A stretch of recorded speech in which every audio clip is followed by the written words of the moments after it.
All right. Good morning, everyone. It's Michael Parrish with Halo Therapy Solutions. Welcome to Inside the Wellness Mind, episode 5. And for those of you that have been following along, I won't be ripping off 3 episodes every single week. This was just to launch this series with some very special people. And I have one of those special humans today in Albert Ramos Jr. And we're going to do a real quick intro, and then we'll shove off, as they say, because we have a lot to talk about, and I'm excited to have him. So Albert and I connected a number of weeks ago, had an amazing conversation. It actually was a very inspiring conversation, and we went in many different directions. And I think that you'll come away from today's discussion with Albert also inspired, maybe perhaps with some insights and thinking more broadly about the future of wellness and longevity. But with wellness and longevity in mind, Albert is the fractional CFO for wellness, lifestyle, longevity, and fitness brands. He is the CEO of Stratego and also founder of Valisights. And he also has Valisights podcast. And I'm excited to introduce everyone to Albert Ramos, and I'm excited to introduce our networks to you. Thank you for coming on today, Albert. I'm looking forward to today's conversation. Mike, such a pleasure. I've been looking forward to this. By the way, I've been watching the live episodes that you've been dishing out. Really cool to see Jay-Z, Jeff Sweefel on this latest one yesterday. Such a good conversation. So I feel honored to be on this platform, and I've been following you. And yes, it's been so good to connect. So I appreciate the intro. Yeah, absolutely. And now he's going to be in my mind forever, the Jay-Z. I don't know if I was supposed to say that. Yeah, that's okay. yeah. We call him Jay-Z at Lifetime. Yeah. So before we get into all the really good stuff, as you've been following along, I really love to know a person's background and where they grew up, and that starts to give us a glimpse into what made you the man that you are. Because I'll say this, as I've been obviously in our engagements a couple of weeks ago, and I've been watching what you've been putting out on LinkedIn. And by the way, if you aren't following or haven't connected with Albert, you got to do that. He has amazing content, valuable and useful, tons of energy, a lot of creativity. So go ahead and do that. But let's take us back to a younger Albert Ramos. And Sure. Where are you from? Where'd you grow up? And what's been your journey up to this point? No, absolutely. So I love that. So I'm from a small little town. Actually, it's not that small anymore. Called Diamond Bar, California. So I born and raised in Southern California. I went to a school called Diamond Bar High, and eventually ended up going to and playing D3 football at a small little private school called Occidental College. So for those of you that know, go Tigers, yo triumphi. From there, got my MBA at the University of Redlands, which I thought my football buddies were going to kill me because that's a major rival for us in that league. So, but great education, learned a ton. And then I've been in the health and wellness fitness space for about 16 years now. Started off with 24-hour fitness, then moved over to Gold's Gym International, and then finally into Lifetime. From there, as you mentioned earlier, I started Stratego, which is a fractional CFO firm and AI consulting firm. And my niche is in the wellness, fitness, and that lifestyle boutique brand space.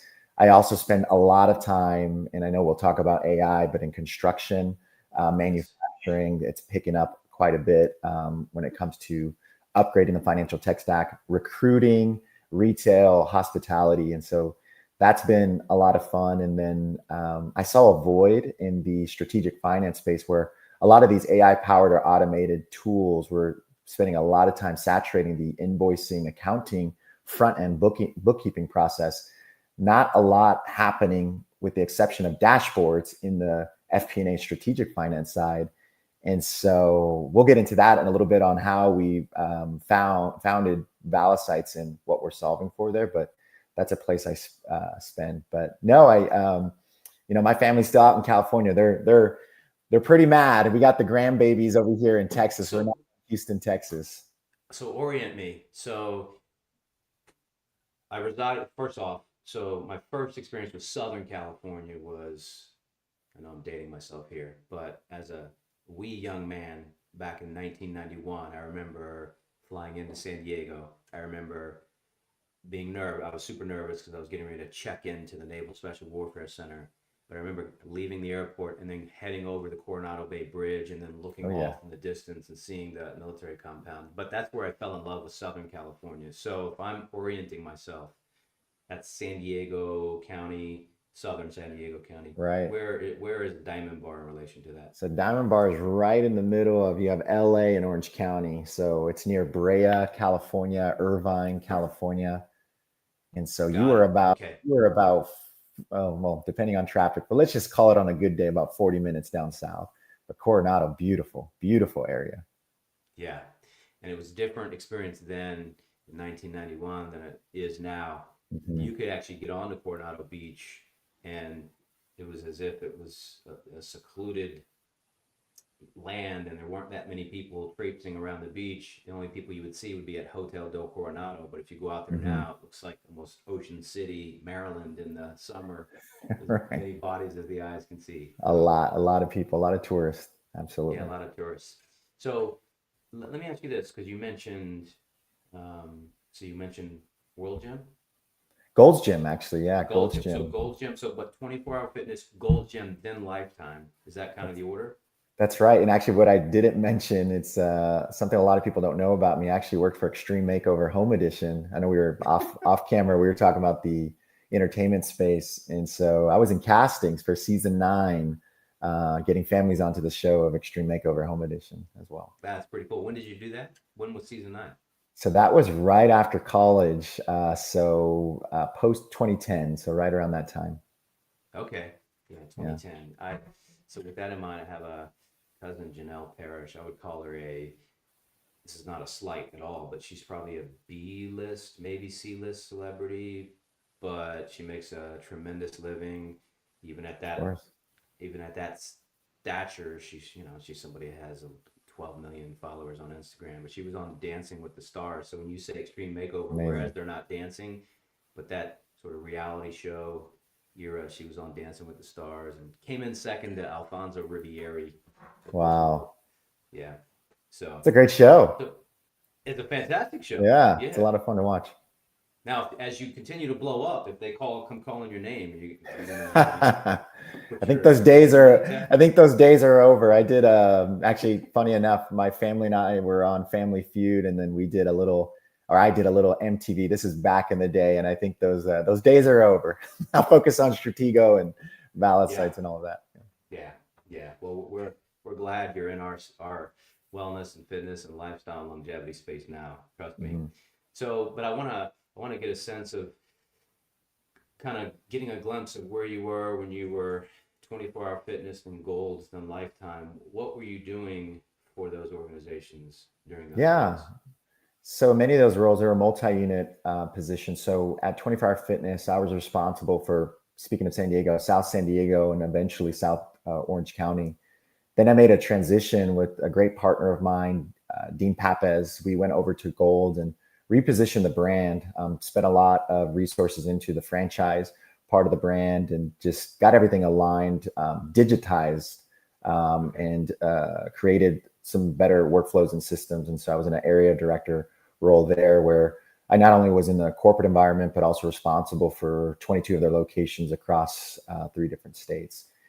And then whenever you get the call from, and a big shout out to Fonda Sproles, whenever you get the call from Lifetime, especially in our space, and that's a big name. It is.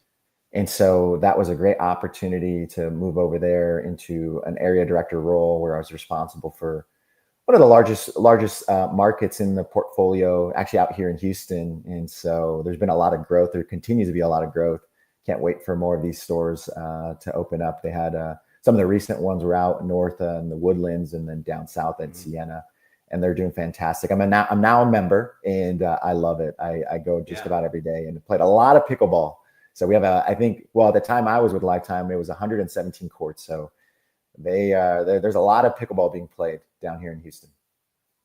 So the pickleball. So I was out in Lifetime's location, one of their locations in Orange County, and this was just before pickleball started to really become the craze that it is now. This is Are you probably, down when I in say San that, it Clemente? was, yep, San Clemente. Oh, Well, yeah. they were just, I guess they had just now converted everything to pickleball courts, so we're in the process. Hmm. So talk about being perfectly suited for Oh my pickleball. I know they goodness. have tournaments there. They do. Yeah, that is Yeah. probably one of my favorite. I have a great friend and colleague of mine, Brian Gata, has really put that on the map. Great community, by the way, and there's a whole story about that location, that club. But oh, those are some of the best games down there, and it gets competitive. It gets real competitive. So for anyone going down there to San Clemente, enjoy the beach, get some pickleball there at the San Clemente Club. It's a beautiful location. Yes, they have tournaments and beautiful cafe, just great. I mean, you can see the ocean Oh from the yeah. top of the cafe there. So Yeah, it's gorgeous. mhm. It's a gorgeous facility, and I know we have folks that are going to see this now, and then more folks that are going to see this later that themselves fancy themselves as pickleball folks, and they probably would like to throw down the gauntlet to you if they see you at maybe the next HFA or I would love that. Yeah, no, Beyond Active's on the way. So if anyone wants to play Beyond Active. pickleball, I'll tell you Perfect. though, I'm a football player at heart, right? So Yep. I'm an aggressive player. So just know that we're friends before and we're friends after, but I get a little crazy, throw the headband on, and I'm ready to rock. Okay. Take no prisoners. That's And you right. No mercy. you live near the kitchen then, Just or are yeah, you I based don't on it? I don't cross over, but I'm spread out. I'm right up front. So You're there. you'll So see me hauling what to the kitchen line. all right. Well, make sure that when we're at the next function together, I'm gonna call dibs on you as a doubles Let's partner. do it. Let's So do it. let's get into, I want to really just kind of delve into Valisights and Stratego, and really want to have our viewers understand the power of using AI, particularly in the world of trying to figure out how to make businesses more profitable. And when you and I spoke, you were unpacking that a little bit, but take me through your springboard from lifetime to where you are now. And I'd like to start to understand the value of what you're doing at Valisights, so that any of these folks out here in our networks that are boutique fitness, wellness, Mm-hmm. longevity, lifestyle brands that are really, they've got great concepts, they have great equipment, but many of them are in that battle to become profitable and Sure. to really understand their unit economics. But did your leap into this avenue happen from lifetime? It did in a sense. Yeah, I had done some things in past as well, but post Okay. lifetime, I think this fractional term not only gets used a lot, but there is a little bit of confusion of what it is. The way I like to put it together, sometimes the word interim, right? Okay. Contractor, consultant is used as well. But I think as we've evolved, this gig economy has continued to fire up, right? And I think what we found, especially with the technology that we have at our fingertips, and oh my goodness, it's gotten so much better. You no longer need to spend 250, 300K for a full-time executive. You can get some of the same deliverables or even more on a fractional basis. You're paying a fraction of the salary.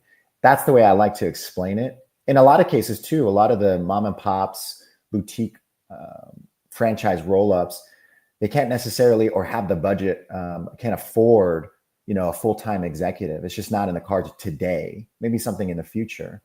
And so what they're able to do is tap into people like me, at least for Stratego, where they need that financial executive, that strategic modern finance leader.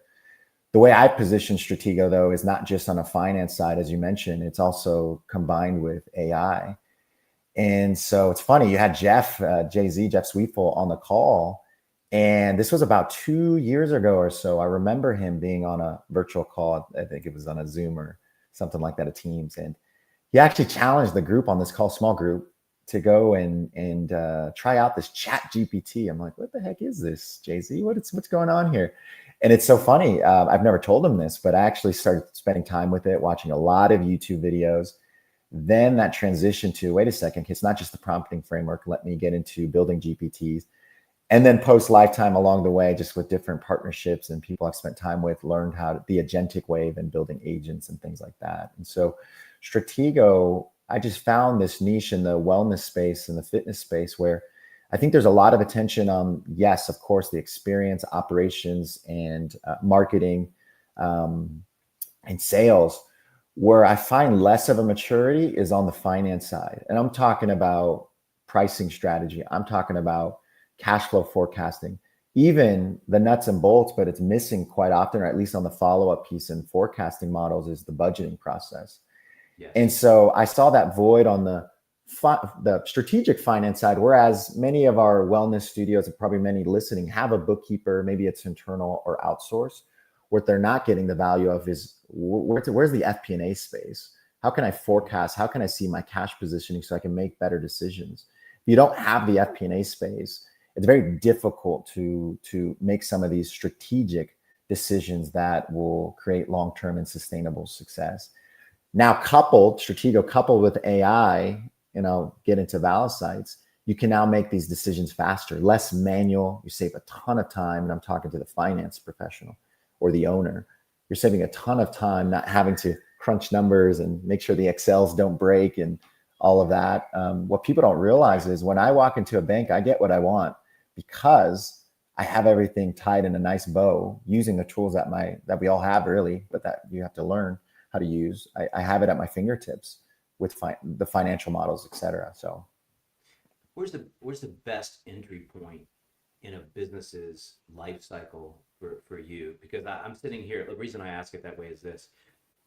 So our company in particular, we're fortuitous in that because our technology is unique and we have some patented solutions, and our modality is the only modality that addresses respiratory health naturally, we have a lot of inbound interest. And so we have conversations, our team, myself, Lisa Semmerly, Yana Semmerly, Dave Lebrecht, our team, and obviously our support team. But we have conversations every single day, and I'm going to have some after this, where you have multi-unit business owners, multi-unit as in they've just launched, maybe they've just gotten past prototype, and they're now going to go standalone and then try to expand from there. And then we have folks that are never going to be multi-unit, but want to build a thriving, profitable wellness and fitness business.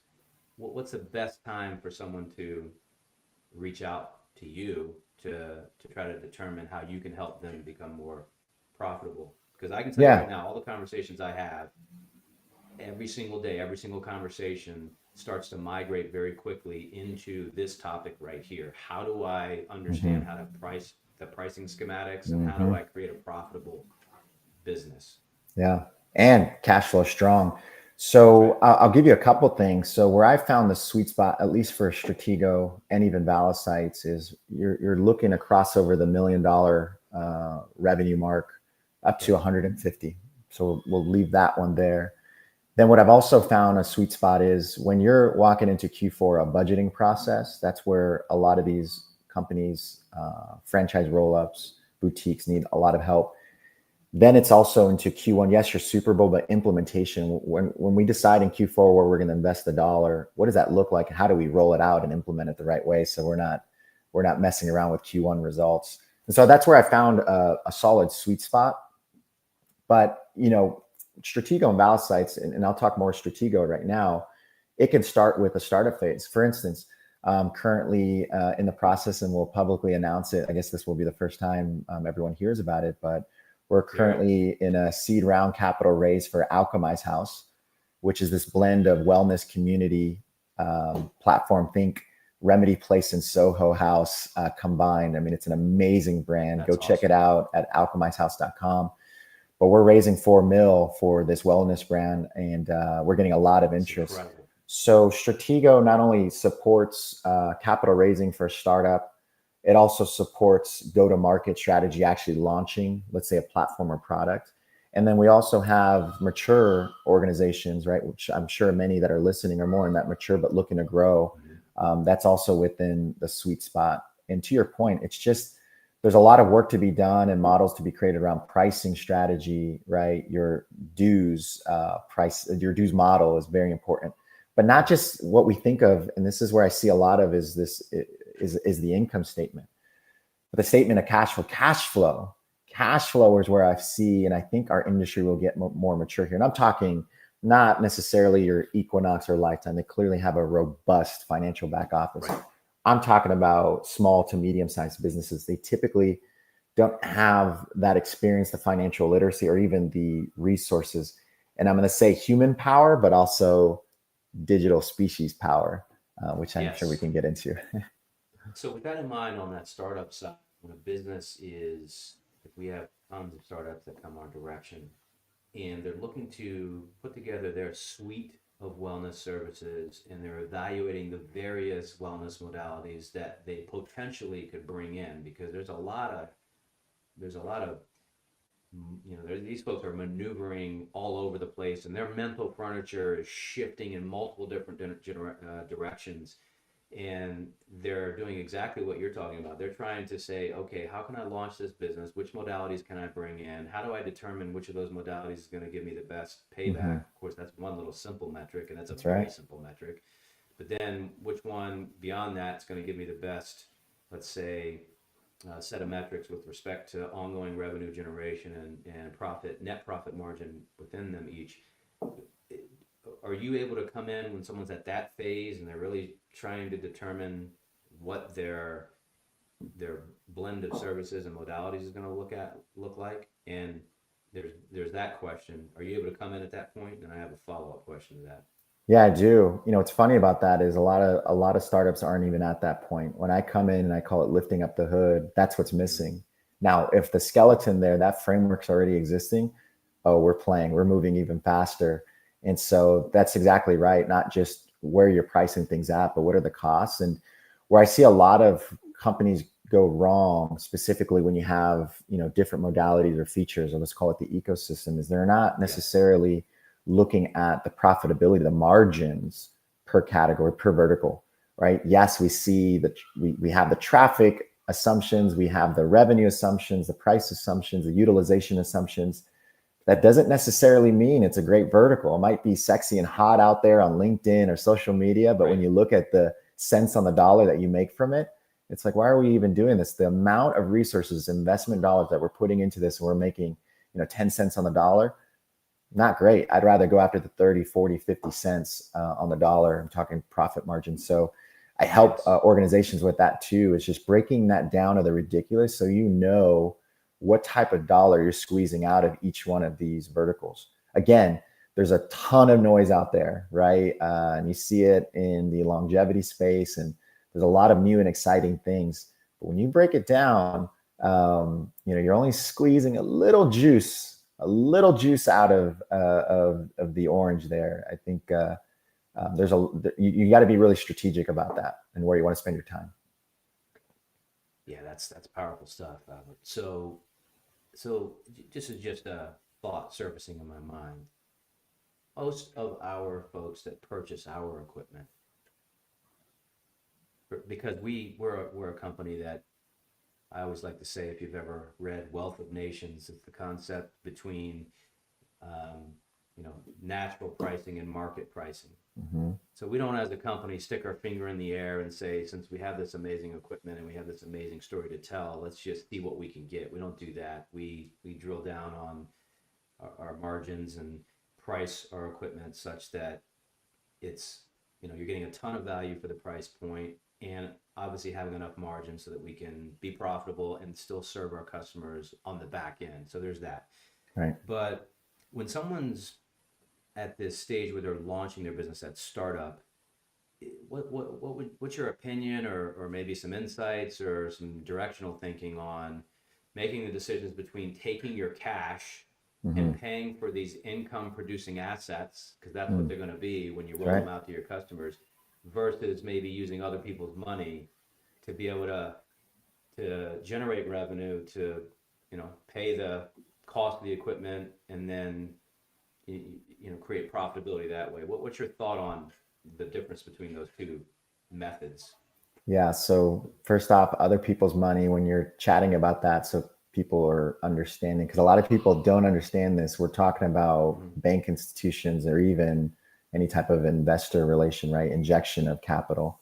So are you going to put up your own money, or are you going to go and get money from a bank in the form of a, let's call it an SBA loan or line of credit. There's far more options than that, but I'll That's right. give some that people are maybe a little bit closer to or can relate to.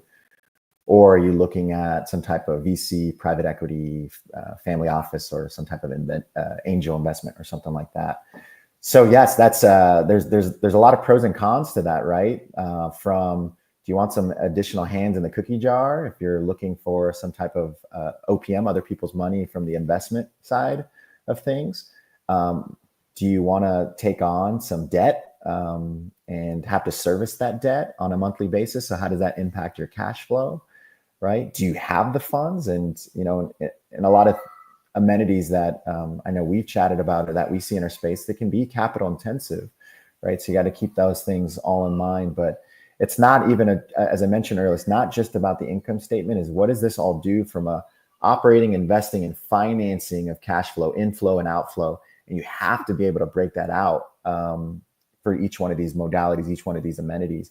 And that will give you a good idea of, which avenue I should take. Should I take a debt vehicle, investment vehicle, or put up the funds, right? And internally maybe put up or raise the funds. And so that's really important. Yeah, there's a lot of variables that go into that, including risk, right? Yes. Including risk. And so I help a lot of people out. That's actually one of my favorite spots. I remember when I first started Stratego, I think a lot of people, when they thought of a fractional CFO, they thought of a quote unquote controller, a bookkeeper. Yes. And so, at the time in the beginning, I'm like, yeah, I said yes to anything. I'm like, I need to get in because I knew I'd create an impact and create value and earn more business and transition that into, well, tap into me as an operator and as a finance executive. That has now that we've gotten a ton busier, it is more on the strategic finance side, the FP&A side. But as I mentioned, I'm your best person to go and get in front of a bank because I'll be prepared. But you're right; that's a great question around what are the different avenues. The good news is there's different avenues. Where I help too is educating the business owner that there are other avenues that they can take. I was actually at a recent conference and we were chatting about sometimes you have some bad years and there are some franchise owners that think, man, my back's up against the wall. This is it. I'm going to go slash payroll and all my costs because the revenue's not there yet. And there's just different ways to protect yourself, give yourself some working capital cushion and even some marketing lift so you can drive more revenue versus doing the unsustainable, which is slash. So it was a good conversation. That's awesome. Yeah, I always think in terms, when we're talking about numbers, I think in terms of this. Let me know if you've ever heard this statement. Math replaces myth. That's right. Yeah, that's my style. Yeah. It's funny. I had a leader once say there's two routes you can take in decision making. There's the route where you need to be mathematically precise. There is no error, right? And you could think of some things like, for instance, let's call SpaceX or even specific to our fitness business. There's just things that you cannot have any variance or room for error. It has to be mathematically precise, and we're going to do the math until we know this is a pretty dang close to 100% proof. Then there's the iterative decision, meaning get out there, go do it, and we'll iterate as we go. We'll learn, we'll have a feedback loop, and you have some room for variance. Let's call it 5% on each end, hopefully that close, but or 10%, right? But what I'm getting at is there's two different decisions to be made. So in the topic that we're talking about, when it comes to cash flow and the decisions that you make around strategic finance, whether it be a debt vehicle or investor relation, that's a mathematical approach. You do not want to mess that one up. Yes, absolutely. Yeah, this is something that I'm so passionate about because I was thinking about this today before you and I were going to chat, and I was just thinking about how, gone are the days where we as professionals can be boxed in and being looked at as just a single faceted kind of entity or person. And I'm going somewhere with this. And who surfaced in my mind was Joe Rogan. Now the largest podcaster in the country. Yeah. Somebody that is also a comedian. He's a black belt in jiu-jitsu. He's a former karate champion. He was the Fear Factor guy. He's an announcer for the UFC. So he's just so many things. But that being said, expertise and thinking along the lines of really finding a way to fine tune your financial model. You can't just have a jack of all trades doing that. You really do need somebody that has that expertise. So for us, we are experts, thankfully, in our technology and in our lane and everything that's tethered into that. But where we as a company, and you and I are going to have to talk offline about this, can I think maybe add some value to the many lives that are coming our direction to Mm. get consulting from us about how to create a wellness concept that includes our technology, but also includes other, let's say, complementary recovery modalities. Yeah. That's our area of expertise. But when it veers into them desperately wanting to know how to create a cash rich business that has healthy margins, Right. well, that's where it takes this surgical approach that just a laissez-faire kind of mentality is not going to cut it. It's not It's as not. simple as build it and they will come, and then when they come, you'll be profitable. It's not It's easy. not that simple, No. which is why I It's love where you can come in. Yeah, and that's where we found, so kind of transitioning into Valisights, that's, yes, you need to be more surgical. Yes, you need to be mathematically sound. And the beauty of today, and it's so exciting, and I know a lot of people out there are overwhelmed because it's constantly changing. There's new features to these AI, LLMs, large language models, and things of that nature. And it's hard to kind of wrap your arms around it if you're not really into it on a day to day like I am. But that's why we created Valisights. So we actually tested Valisights, which is an AI powered FP&A platform. It uses AI to build, and I'll make sure to show you this, Mike, offline. And I know I've showed some Yeah, others. We demo absolutely. it quite often all day. My team does. And it's building out these cash flow forecasts. It's building out these financial models. It's doing the bookkeeping, auditing, gap analysis, and cleanup using these AI tools. It's gotten that good in a secure network, in a closed network. I want to make sure I point that out because I know there's a lot of angst around AI, around the Right. security measures, rightfully so. And there's still human in the loop, which for anyone that says hey, we're AI first and we're all AI, that's a red flag for me because it's just not there yet to be completely 100% trusted on the output, but it's getting a ton better. So we tested the Valisights platform and suite of tools on a company called Now CFO. They're based out of Utah, but they're nationwide, and they were great. We got a ton of feedback over the last year and a half, and then we launched Valisights. We spent a lot of time in franchise and private equity. We've had a ton of fractional CFO platforms, accounting firms, CPA firms reach out because they want AI to be within their DNA and actually reduce the significant manual work when doing finance, when doing accounting, when doing FP&A work. But then I've tailored this into the wellness space, and it's just been a ton of fun. And I think people are definitely eyes wide open, ears wide open right now. The adoption, I think, phase of should I do this is we'll see a big push in 26. It's now I need to do this. How the heck do I do it? I have no idea what to do next or where to use AI. And so that's where Stratego and Valisights really combo that all. Yeah, those of us that are, let's say, using AI, and I think in today's day and age, especially with, let's say, for example, with what we're doing right now, just on a basic level, what is AI going to do? It's going to it's going to take this LinkedIn Live event when it's done. Going to I can I can put this into ChatGPT. Mm-hmm. It of course will then take the entire transcript, segment it out, put tags in to know who said what and when. It can create notes within seconds that extrapolate the most insightful elements of this LinkedIn Live series. So that's what it can do there. You and I both, because we're on LinkedIn a lot, we see AI in action on LinkedIn. Yeah, When you see a lot of emoji and icon the emojis. activity, Yeah, that's AI, and there's nothing wrong with that because that's using AI to take some intellectual property for those of you out there that might be a little gun shy with AI. Well, I don't want to use AI because that can kill authenticity. I would say no, not if you do it correctly. So Right. in my case, I can take my intellectual property, dump it in, and then just simply request it to format it properly and optimize it. And it's my heartbeat, my soul, my DNA, Mm-hmm. my intellectual property optimized. And so that's just the basic level. So I love when you say yes, using AI, but that with that human element operating as that extra level of oversight to make Right. sure that it's not gonna create an output that's not useful. Um, Yeah. Well, a couple yeah, things.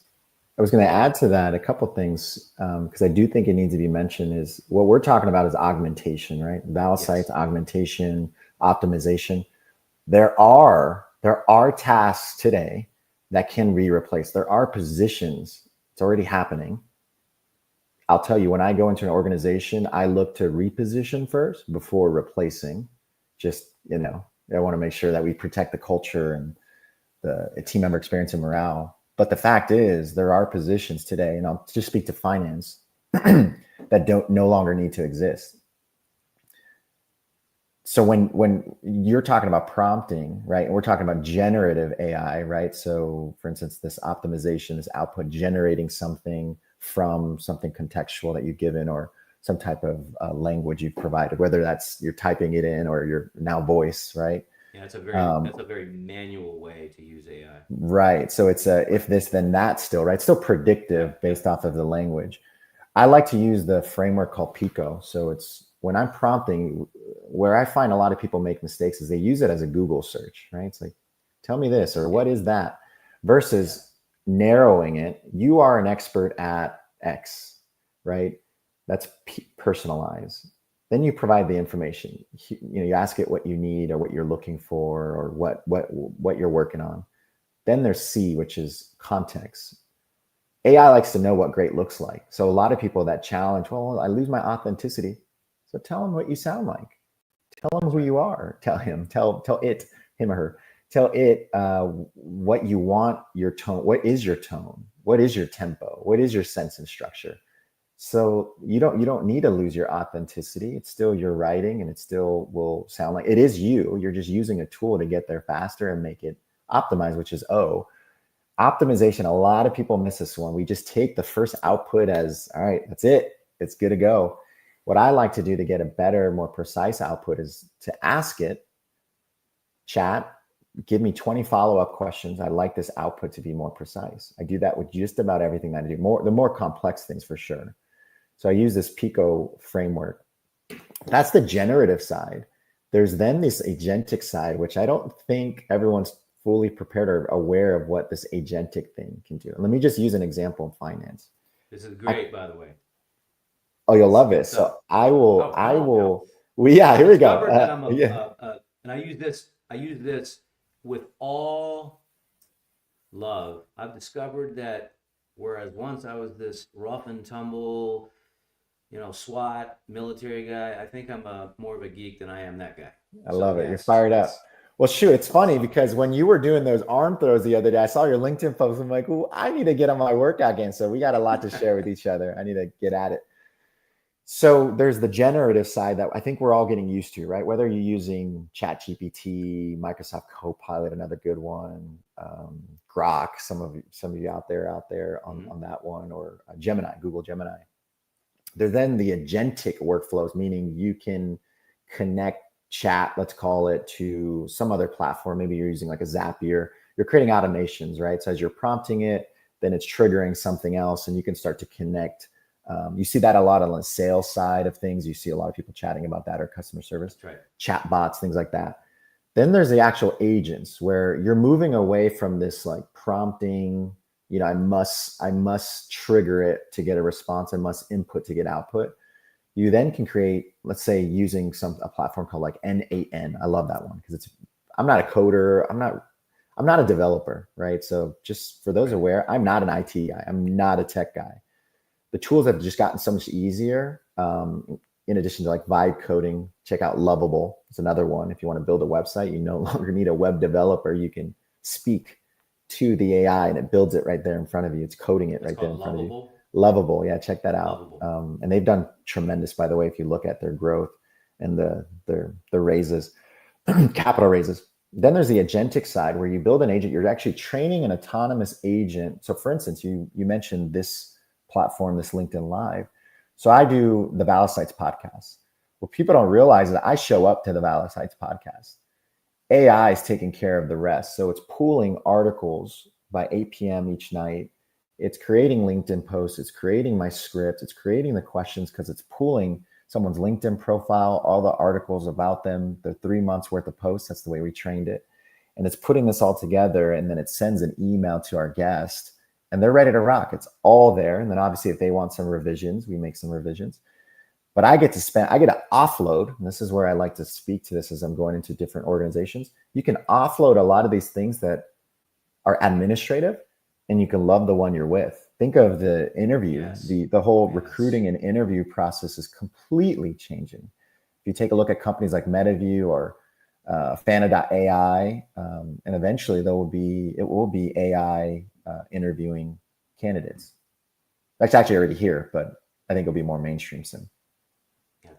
This is such good stuff. I mean, I could sit here for 10 hours and talk about. It's fun. This is just, it is fun, especially when it's.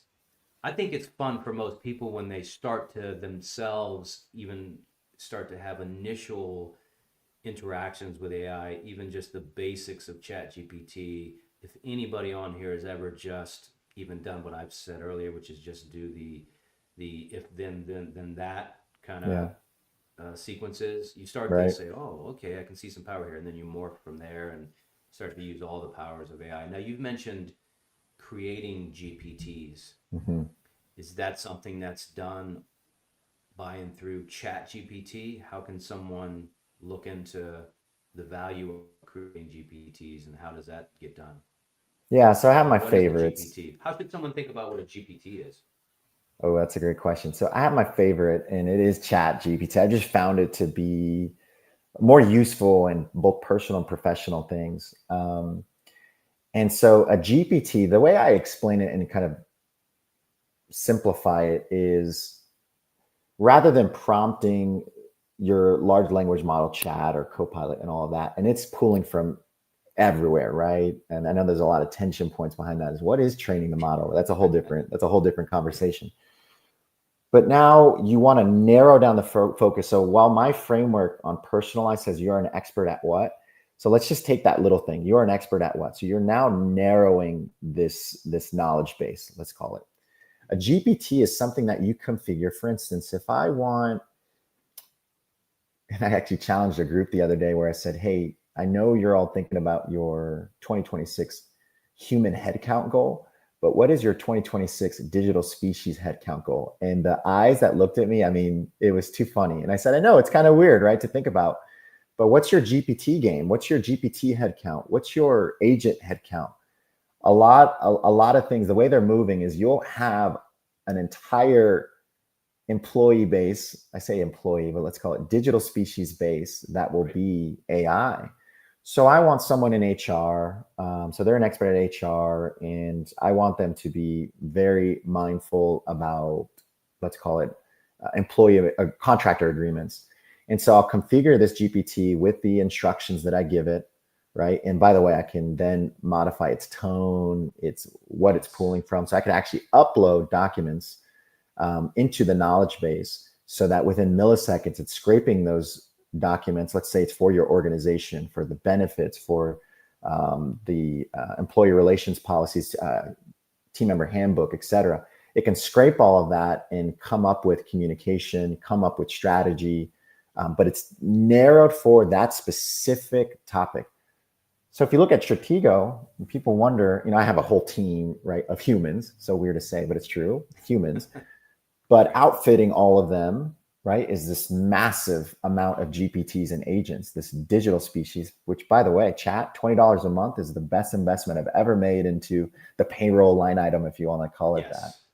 So a GPT really is they have a pro model too. They do, and they have the $200 one. So if you're looking at that PhD version, actually, and I won't name names, but there are a couple colleagues in the wellness space, most recently, that got their PhD that used that, and it worked really well. So yeah, so GPT is really just narrowing it down. You're still prompting it, whereas you're configuring it on the back end. But the beauty is the knowledge base. You're making it so specific to someone in legal, although disclaimer, right? Still use a human as well within that.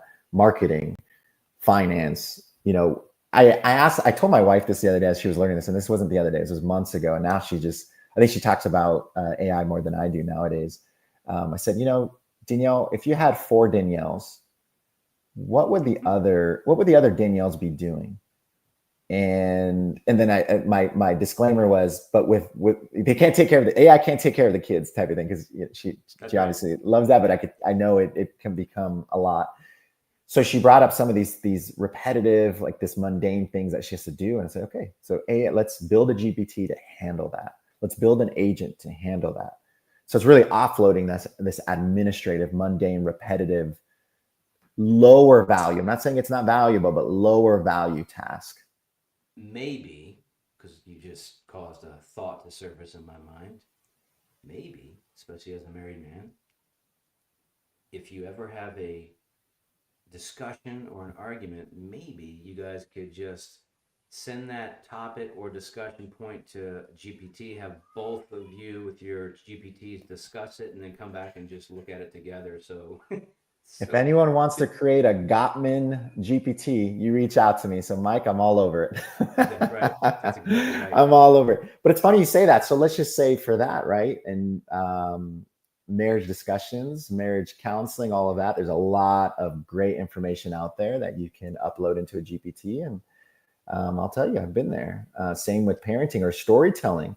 Actually, my 5-year-old still thinks her name's Sky. I say her, but the GPT's name is Sky. He actually thinks she's real, and she tells I could never, I'm not a great storyteller.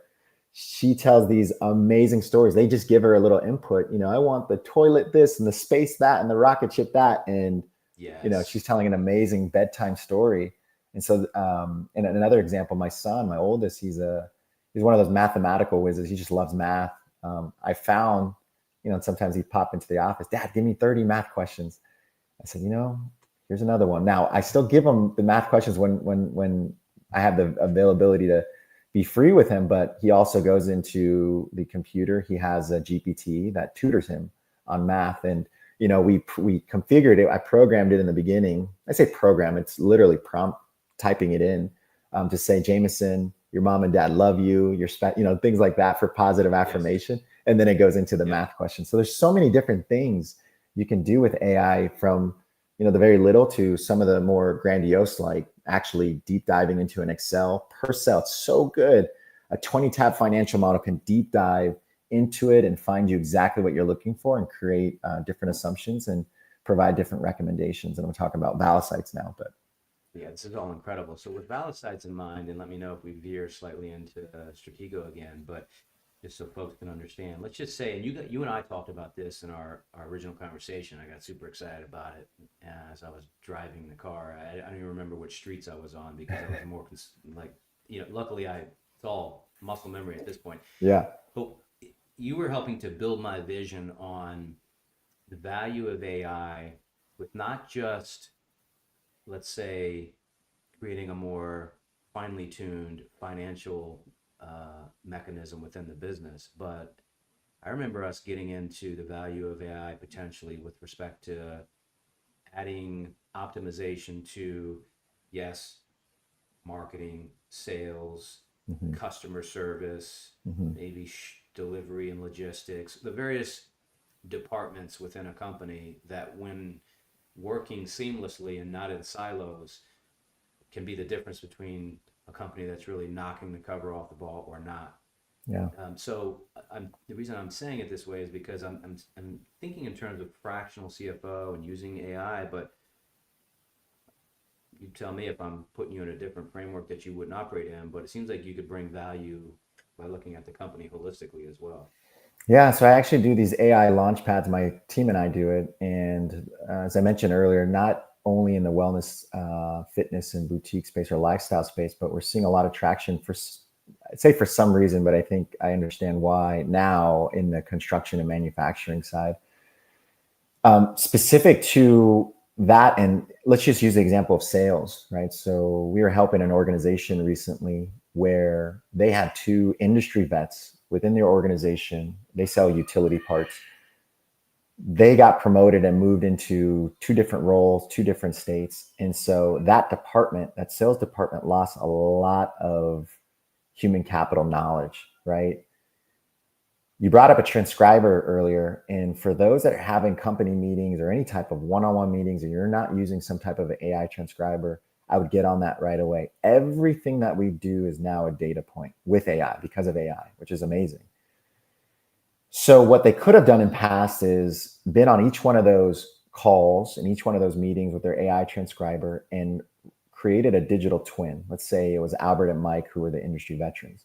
They brought on new team members, and there was a bit of an investment on their onboarding and ramp up period. They didn't understand the internal company lingo. They didn't understand, how they could upsell. And so we went in and showed them what they can do. We interviewed all the team members. We gathered all the catalog data, both internal slang of what the part was called and then the actual part number and what it's actually called.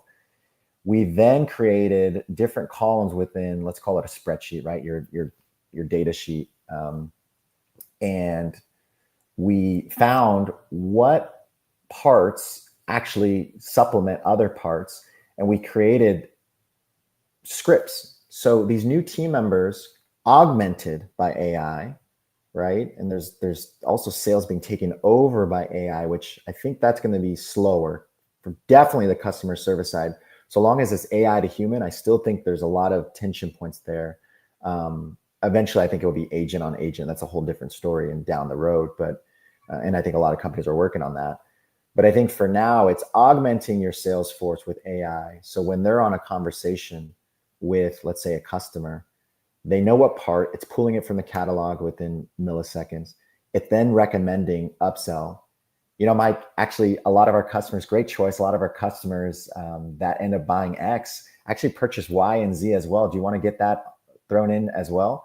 And what we found is just that conversation, that small little script, because of AI matching it within the catalog precisely, right? Hyper personalized within that conversation, their average share of wallet significantly increased. So you talk about not only a revenue hit, profitability, but cash flow, just because of the tool. It's amazing. That's incredible. A couple of things that that made me think of would be, and this would be just one aspect of how this could benefit. So thinking in terms of, let's say me as an example, as a senior vice president of client development, who our sales consultants in our company, and I told you this before, they're not entry level. They're those of us that have been in sales, client development, business development for 3 decades plus. Mm-hmm. So that has some benefits because we have, for the most part, the maturation, the life experience, the business ownership experience in the past, a commitment to a lifelong pursuit to fitness, wellness, recovery, anti-aging. We ourselves have used halotherapy as customers for a long period of time. So we were able to draw from that experience. But if we're going to scale the company, as the company continues to hockey stick as it's doing, and you bring on additional younger sales talent that doesn't have the experience, I think in terms of AI being used to help equip this very intelligent person, but maybe who lacks the experience with, let's say, some talking points and some real-time response that we could, as leaders, program in based on all the scenarios that we've encountered to help, let's say, decrease the learning curve and start to bring on younger team members so that we can scale the company more. Does that make sense? I think AI, there's a potential of AI for that. Yeah, it's closing that gap, right? That intellectual horsepower that your vets have. It's closing that gap for this up and coming wave that will come in, because it's costly, right? A ramp up phase. And in the example that I gave, right, it could have easily been a revenue dip that we just, it is what it is, right? We made this move for the organization and their careers, but we saw a revenue dip because of it. And why need to go through that if you can use these tools to close that gap a lot faster? So we have a like many companies now, we've got an AI bot on our website, Mm-hmm. and we've fed it and programmed it to cover as many scenarios that our team had the time to think of. Yeah. That's to me, that's kind of a day one approach. That's using basic AI. Right. It's effective, but there are questions that you can still think of that it's not going to know the answer to. Sure. So when you think in terms of the way we could use AI in wellness and fitness and recovery and longevity as lifestyle brands, in the customer service side, is just that kind of manifestation or GPT, or are you thinking more evolved than that with respect to how More evolved in the future. I think we'll get even more when it's human to AI. I think we'll get more personalization. So if and when that potential customer comes back, it remembers that customer, right? And it walks through the journey. The customer journey isn't chopped up, right? It's like we were helping an organization a while back where it was this e-commerce to the physical space. It's choppy. You have this e-commerce experience, then you go into the physical space and you're starting all over and you're informing, those that work there, what you're looking for, comparing. And what if, and actually in this case, it was an actual digital monitor with an avatar. They put in their information and they remembered what they did in the e-commerce space. It was pretty cool. And this was for a high ticket priced item, which is just adds to some of the complexity, right? So that's exciting. But I do think preparing your organization from a customer service and sales side to handle that hyper personalization, and then this agent to agent experience is going to be key. I'd imagine that bot though, as it can answer certain questions, it then triggers something, one, probably to talk to a human rep. But then from there, the team can then go and upload it into the knowledge base, just update it, right? And so that's totally fine, right? I think that's totally fine. Versus some that don't do that, they don't know the answer and they say I don't know, and then that's it, and that's not a great experience. But I think the tools are a lot better now.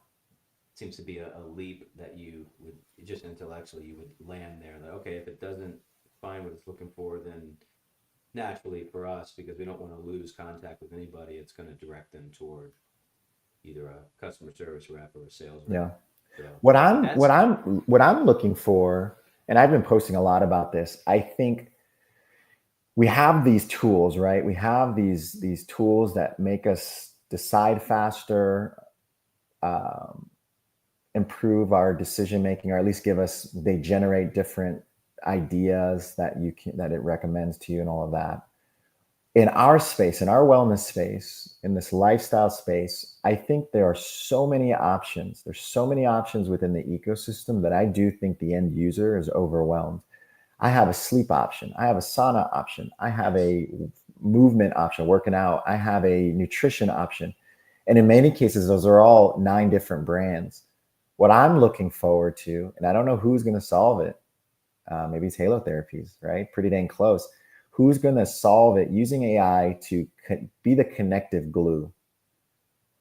So yeah, I'm looking forward to that, right? Where I see, for instance, I was somewhat public about it. I gave Lifetime a little bit of a hard time on Lacey, but now I'm seeing what it's doing, and it's exactly what I was hoping for, where it connects. The user wakes up, it's connected to your wearable, so it understands your biomarkers or those metrics.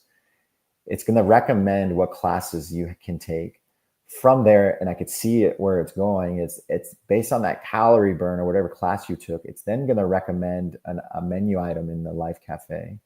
And then it's going to go tell you what type of recovery you should go do.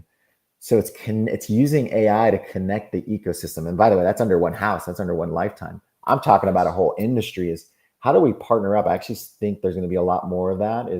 There's going to be more partnerships with this AI, this connective glue, to create a hyper personalized experience. So when I deal with Halo Therapies, I'm also dealing with, brand XYZ that's all partnered up within this ecosystem, this Yeah, lifestyle that's ecosystem.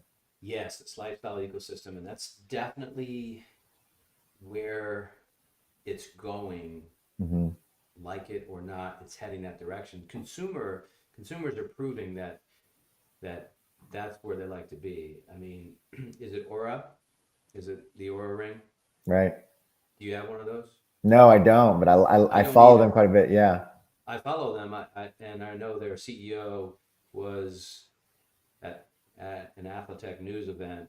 It was the closing bell ceremony for Wellness Week. Have you ever been there, Albert? Have you ever been to No, any no, Athletech news events? no, I haven't.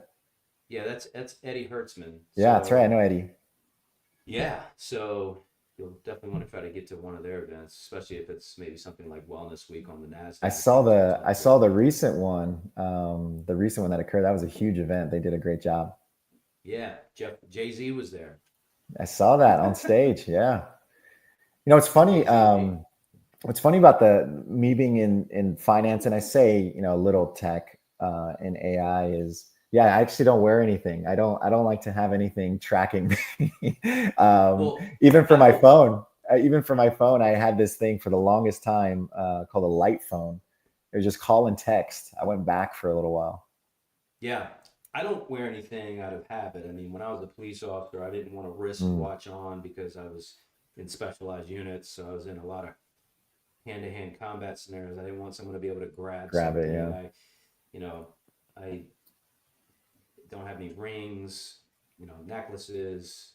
When I was, matter of fact, so much so that when I was in the streets, I would wear layers even in the dead of winter, and I just wear a beanie cap, but I didn't want anything around my waist in case I had to get to my gun. So, Mm, that's sort of the habit there. But that yeah. being said, my experience isn't what the broad consumer base's experience is. Or I was looking at the data they were putting across at a symposium, and Yeah. yeah, people they love being connected. They love knowing what's going on with them physiologically. They like seeing well presented data about it that's actionable, Right. and yeah, the lifestyle space is the place to go. You're right. When it comes to our equipment, and we're in the process of doing this now, and we're like many people, there's various levels of remote access, and but being able to have equipment, let's say Bluetooth its way in to a device that can then give you the data you need and the instruction you need, that's Yeah. important. It's and this is really important because all day every day, not only do we talk about our modality, but we talk about ways to get the most out of the modalities themselves. Because, for example, you and I work out, you're a member of Lifetime there in Houston. Hmm. Not everybody is getting the same results. Right. So it's not as simple as having 400 pieces of equipment available to you. There's a lot that goes into it. How are you training? What kind of workout regimen? What kind of knowledge do you personally have about how to train with intent, with design, so that you get Hmm. the results you want for the specific physical goals that you want? And so I've found that people need and appreciate um, well framed instruction and direction and guidance. And Yep. so if the lifestyle world can provide that, then I think whoever solves that is going to be somebody that hopefully has you on board. Well, I'm excited about a couple brands. I mean, in addition to Halo Therapies, big shout outs to Kathleen Ferguson and what she's doing with Coach At Coach 360. 360.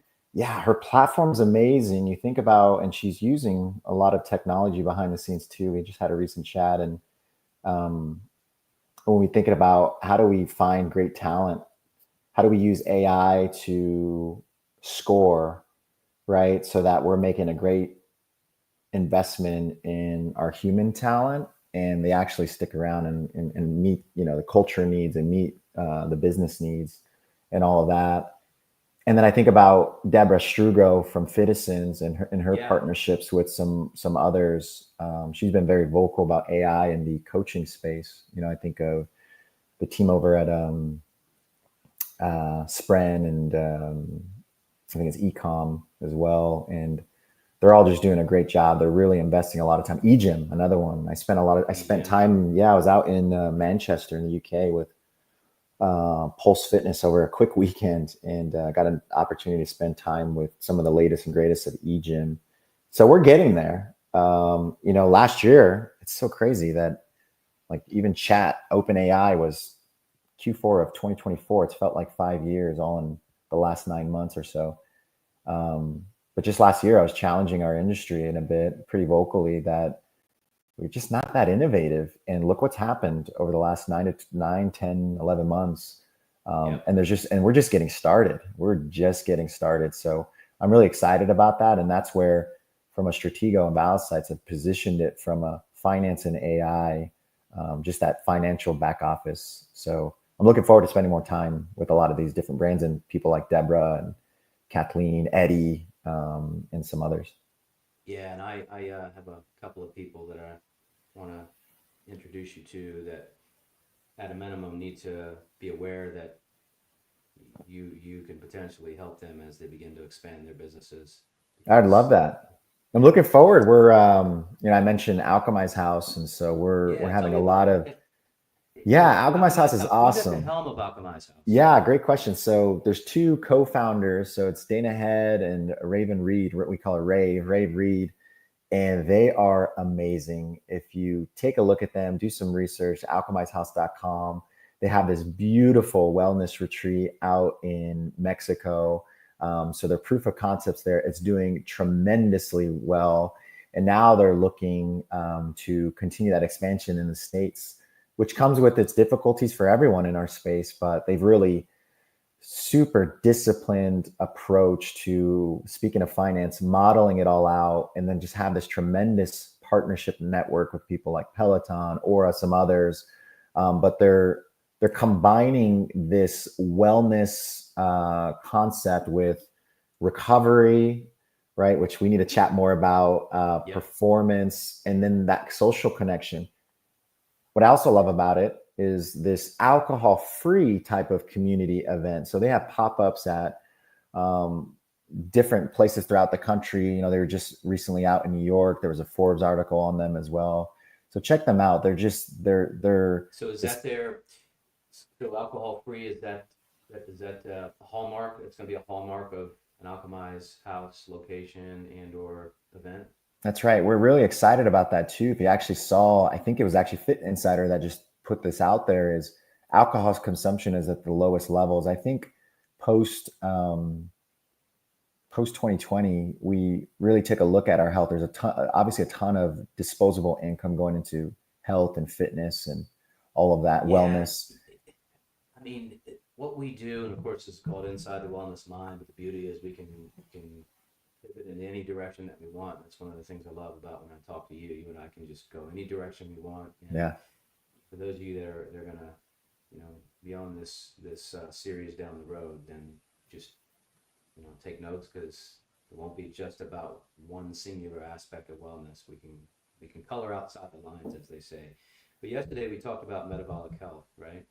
And with Jeff, and what they're doing there at Miura, taking that diagnostic approach initially, getting your blood markers, and then really looking at what's happening at the cellular level. And speaking of recovery, really everything that we do, there's physical recovery. And Dr. Jonathan Mike, who was on a couple episodes ago, he did a great job of talking about what recovery actually is. Mm-hmm. And so I think recovery is definitely broad.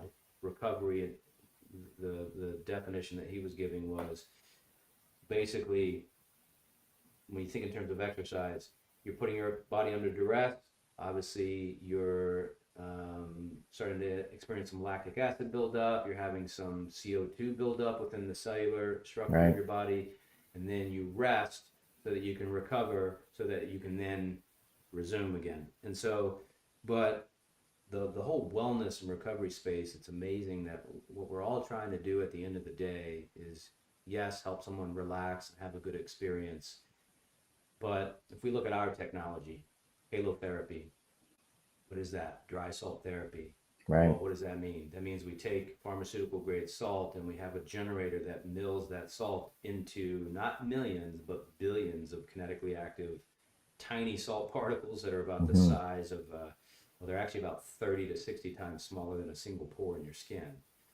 So those salt particles are then being breathed into our respiratory system. And so, why is that significant? Well, we could say it's significant because it helps to cleanse the respiratory system, and we could stop there. Right. That's not enough. It's important that people know that the reason that's so significant is because when you draw out moisture and you thin out mucus and you open up the distal airways, you're now taking your respiratory cycle, inhalation, exhalation, and you're making every single phase of that cycle, inhalation, exhalation, much more efficient and getting oxygen in and CO2 Oh, I out. love that. Why? So that that oxygen can be used as a reactant to convert glucose to ATP, directly impacting your cellular health. All these modalities out there are, if we can strip it down and get people to understand what we're doing, it's not just about looking good and feeling good, but understanding why we're looking good and feeling good. Yeah. And And that so includes, I can't imagine the brain activity, right? that's The right. actual brain, the favorable aspects that it adds to the brain. Because I That's know, exactly right. 20% mental of our wellness is a oxygen big is one. used by the brain. Yeah. Yeah, So that's amazing. so with so there's all that, and the reason I bring that up is because I harken right back to you mentioning whoever figures out a way Hmm. to see those impacts physiologically or get data, or an actionable presentation or a customer facing presentation of what's taking place inside you. And I know Yeah, there's elements of that with Aura and some others, but it'd be great to have business also be able to have someone go home and see the data and get yeah, directional inputs about, hey, next time you go into your halotherapy session, instead of passive breathing, engage in box breathing for a hmm, sequence of 4, 4, 4, and 4 to get the most out of the modality or whatever other modality there is. So yeah. I know we're heading that direction, but Yeah, it should be Halo therapies. I want a digital lifestyle coach when I open the fridge, when I open the cabinet, when I get in bed, when I'm doing anything. I'm outside, I'm at the gym. I think that's what the end user is hoping for eventually, right? Is the technology exists now. I get it. It takes a lot of development work and dollars to get it there. But I think that's where we'll go. Is we'll actually be so ultra connected, in a positive way there for your entire lifestyle. I'm hoping, I can't wait to see which brand will be the lifestyle brand. We'll see. yeah, we're gonna see. So all right, so where are you next? Are you beyond active? Yeah, so I'm going to Beyond Active. I can't wait. We're gonna have a lot of fun up in Dallas. I have a lot of meetings scheduled to talk about Alchemize House. What I didn't mention too is I'm also helping an organization called Your Footprint. It's a startup. So think many of our, and I'm sure many listeners here that are mom and pop gyms or boutiques, they don't have the resources to build out a longevity clinic or wellness clinic. And so we've created a digital marketplace that, or digital storefront that attaches to your gym. And so if you're looking for products like GLP-1s, or if you're looking for peptides or hormonal replacement, it's all within your gym storefront, but we're just making it digital. So we're helping gyms. There's obviously a This revenue is great. model share. Yeah. So This you is no longer fantastic. health. Yeah, healthcare should be easier. You no longer need to Yes. go somewhere and do all of that. It can be all under the same roof physically and digitally. And so we're having a lot of fun there as well. So that's called Your Fitprint. Check them out, Your footprint. yourfitprint.com. Yeah, Your Fitprint. So that's Yourfitprint.com. Don Rocha and the team. And so there's a lot going on, a lot of exciting things. So I'll be chatting with some over at Beyond Active about Your Fitprint. We're going to make this happen.